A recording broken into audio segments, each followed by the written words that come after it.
Hello, Pastor John. I'm glad that you've tuned in for a word for the day. And I do have a word for the day, and the word is Aldersgate. Do you know that word? As United Methodists, I hope you do. Of course, we have a camp. We have a Methodist camp here in Kentucky called Aldersgate. But every year, as I'm looking at the calendar in the month of May, and I see May 24, that day always stares at me. It looks as though it's on my calendar in bold. Why? Because it's Aldersgate Day. It was that day, that evening in 1738, that John Wesley, who we consider the founder of Methodism, went to a society meeting, in effect a church meeting, really more like a Bible study, and he said afterwards he felt his heart strangely warmed. Let me read to you just some words that he wrote in his own journal about that evening, May 24th, 1738. In the evening, I went very unwillingly to a society in Aldersgate Street where one was reading Luther's preface to the Epistle to the Romans. So Martin Luther's commentary on the preface to Romans, which I'm sure wasn't all that exciting. About 9:15, while he was describing the change which God works in the heart through faith in Jesus Christ, a little more exciting, I felt my heart strangely warmed. I felt I did trust in Christ, Christ alone for salvation, and an assurance was given me that he had taken away my sins, even mine, and saved me from the law of sin and death.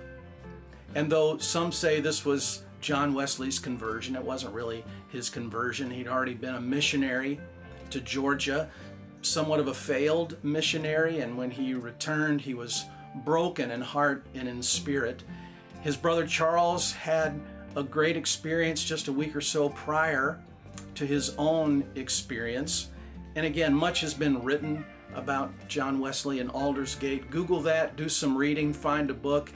It's very inspiring.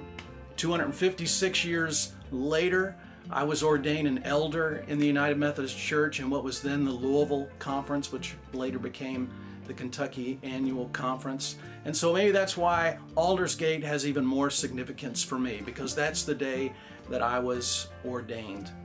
But I'm going to suggest to you today that we all need an Aldersgate experience, maybe more than one. Maybe we all need an Aldersgate experience every year, and I think we can have one. What strikes me about what John Wesley wrote in his journal is that he went unwillingly. We can talk about what would have happened if he never went to that meeting. Would he have found his heart strangely warmed through some other experience? Maybe.